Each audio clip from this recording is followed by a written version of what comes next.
Good morning. Please join me in standing for a moment of silence in honor of the recent victims of violence in America, in hope that we will find courage as a people to remedy the forces in our society that allow for abuse of power and that create despair, and in hope that we as a community can be part of those remedies.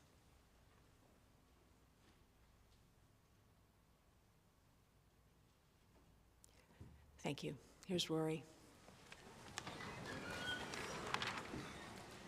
Good morning, St. Johnsbury Academy. Today is Thursday, February 2nd, and it's a green day. Today is Makeup Photo Day. Please be sure to stop and see Mr. Leggy at Fuller Stage from 8:30 to 3:30 p.m. if you do not have your school photo taken in the fall, or if you're new this semester.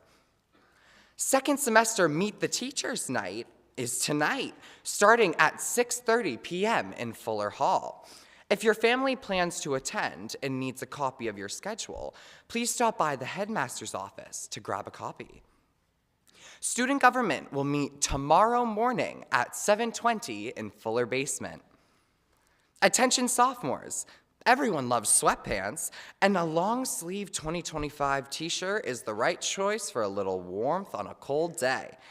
Remember, tomorrow is your last day to submit your 2025 gear order into Mr. Dusso in Colby 202. Get your orders in now. Seniors, tomorrow is the deadline for your senior superlatives nomination. Submit your survey today. Attention all those interested in getting out with the outing club. Whether you're new to the club or have been climbing a dozen times, come hang out with the outing club this Thursday at 3:25 right after CP. We are going to meet in Ranger 215, get to know new members, and then practice winter camping and survival skills by constructing an igloo and snow kitchen on campus. Make sure to bring boots, warm gear, hats, gloves, and jacket, and a shovel if you have one. Please see Mr. Dembski and Ranger 215 with any questions. Just a reminder from the Make It Better Club that the Valentine's Day cards for the Agency on Aging are due tomorrow. Please leave them in the faculty room for pickup. Thank you for your support with this project that will warm hearts in mid-February's cold weather. Attention all athletes. If you're not currently in a sport and want to get faster and stronger, as well as prepare for your next upcoming season, off-season weight training will be held every Monday, Wednesday, and Friday, starting on Monday. Coach Becker will train with the boys from 3:30 to 4:15, and the girls from 4:15 to 5. On Wednesdays, all genders are welcome from 5 to 6. See you there. Attention students, if you're interested in learning more about weightlifting or how to better your form and technique, there will be a weightlifting club every Wednesday from 3:45 to 5, starting on February 8th. All are welcome. Writer's Block will meet today in Ranger 110 for writing time, tea, and cookies. All are welcome. The VPA Indoor Track Championships will take place this Saturday at 2:30 p.m. The University of Vermont will be hosting. Tickets must be purchased online through gofan.com or visit the athletic office for the QR code. Good luck to our Hilltoppers. Asian Cultural Club meets today from 3:30 to 4:30 in Miss Davis's room, Streeter 255.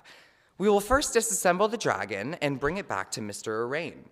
Then we will be learning the process of making dumplings. Next week, we are planning to make dumplings in the kitchen. If you wish to participate, please stop by Miss Davis's room and sign up on the sign-up sheet starting this Friday. Looking forward to seeing everyone here. This week's GMO of the month is rubber chicken, a wonderful synthesis of a naturally sourced plant and genetically modified elements. While hard to cut, it is quite chewy. When smoked for several hours, it becomes vulcanized with a barbecue-like flavor, with hints of cobalt, aluminum, and mercury. One serving will fill your stomach for decades to come. Please join us in paying respect to Rubber Chicken at next Friday's Ultimate Rubber Chicken Winter Carnival event.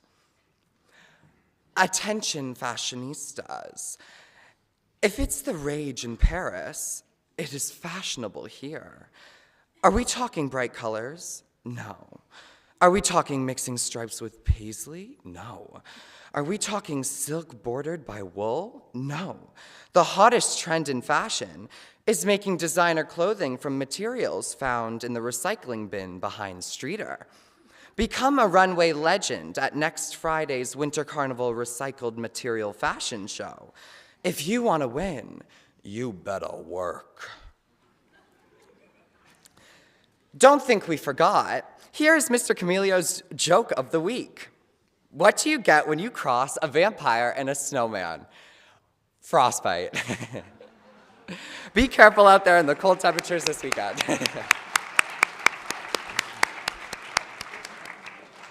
Happy birthday today to Kaylin Glentz-Brush, Gavin Maney, Hayden McClellan, Zachary Poole, Ricardo Valencia, and Francie Torres. Happy birthday.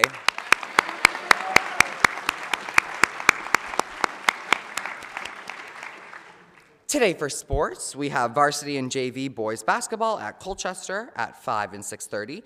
Please release the teams at 2 o'clock. We have girls JVB basketball at U32 at 5:30, and wrestling at Otter Valley at 6 o'clock. Please release the team at 2:15. That's all, and have a great day, everyone. Thank you, Rory. That was a lot of words today. It's okay.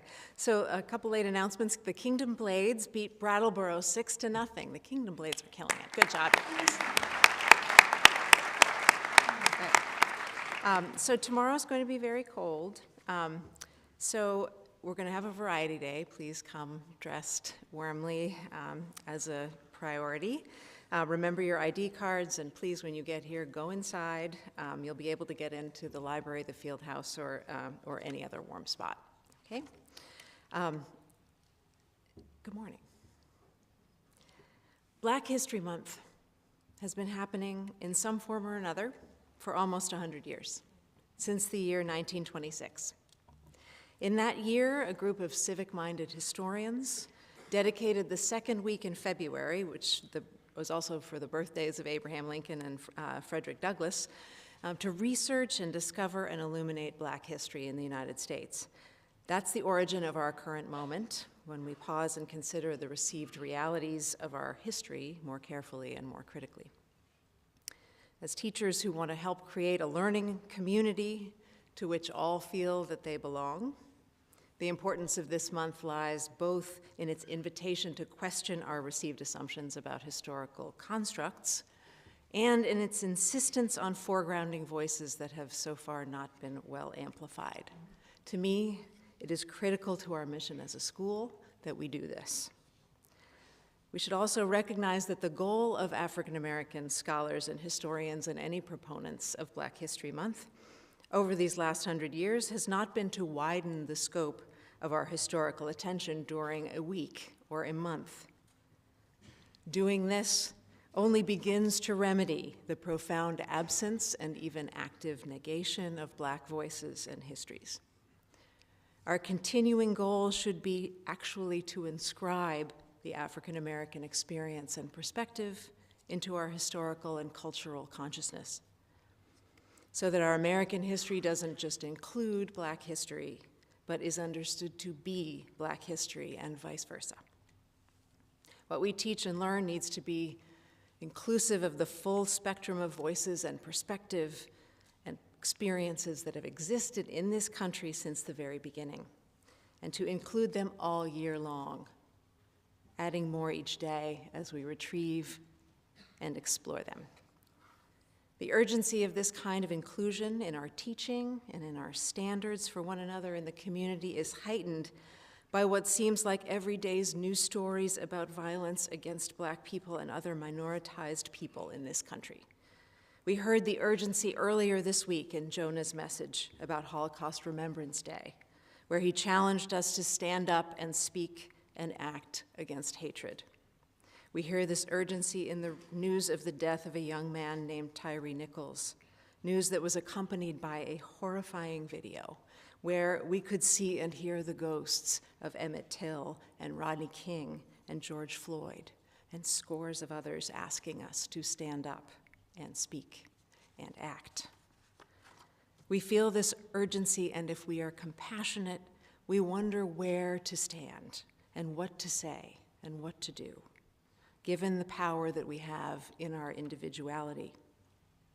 Will we change things if we stand up or if we sit down? Will staying silent make the loudest statement? How do we act against this news and these facts that we can feel tearing at our hearts? I believe we're a community that is founded in and fueled by love and by optimism and by the conviction that each and every one of us, of you, can be a weight in the balance for good, for peace, for humility, and for kindness and courage. I believe that at our best, we live out these convictions. When we don't, we have to name it and own it and try our best to remedy it, and we'll never be done doing that. If you were here for the last couple of years, you'll remember that I see particular significance and joy in the fact that of all the inaugural poets, who are the poets who are asked to read at presidential inaugurations, 40% of them have been African American women. Maya Angelou, Elizabeth Alexander, and most recently, Amanda Gorman. So, true to form, I would like to start this Black History Month by reading Elizabeth Alexander's poem called Praise Song for the Day. It recognizes the everyday quality of both evil and resistance. It reminds us that even in our smallest efforts to patch a tire or make music or wait for the bus, in the things that we say to each other or the roads that we share, there is courage and there is hope. In some ways, these are the answers to the question of what to say and do to confront ignorance and violence, or just to grasp your own capacity, and that is to be human and to love one another. Praise song for the day. Each day we go about our business, walking past each other, catching each other's eyes or not, about to speak or speaking. All about us is noise. All about us is noise and bramble, thorn and din, each one of our ancestors on our tongues. Someone is stitching up a hem, darning a hole in a uniform, patching a tire, repairing the things in need of repair. Someone is trying to make music somewhere, with a pair of wooden spoons on an oil drum, with a cello, a boombox, a harmonica, a voice. A woman and her son wait for the bus. A farmer considers the changing sky. A teacher says, "Take out your pencils. Begin." We encounter each other in words, words spiny or smooth, whispered or declaimed, words to consider and reconsider. We cross dirt roads and highways that mark the will of someone, and then others who said, "I need to see what's on the other side. I know there's something better down the road. We need to find a place where we are safe. We walk into that which we cannot yet see. Say it plain, that many have died for this day. Sing the names of the dead who brought us here, who laid the train tracks and raised the bridges, picked the cotton and the lettuce, built brick by brick the glittering edifices that they would then keep clean and work inside of. Praise song for struggle. Praise song for the day. Praise song for every hand-lettered sign, the figuring it out at kitchen tables.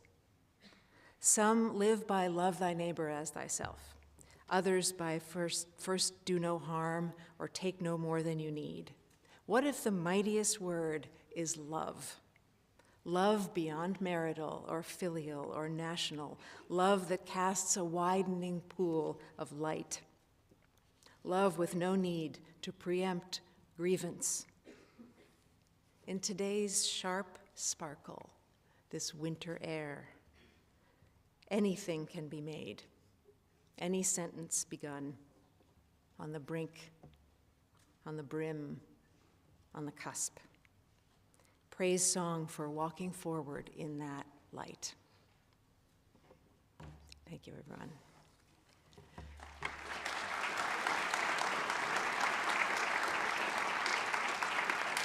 Faculty, have a good day. Such a beautiful poem.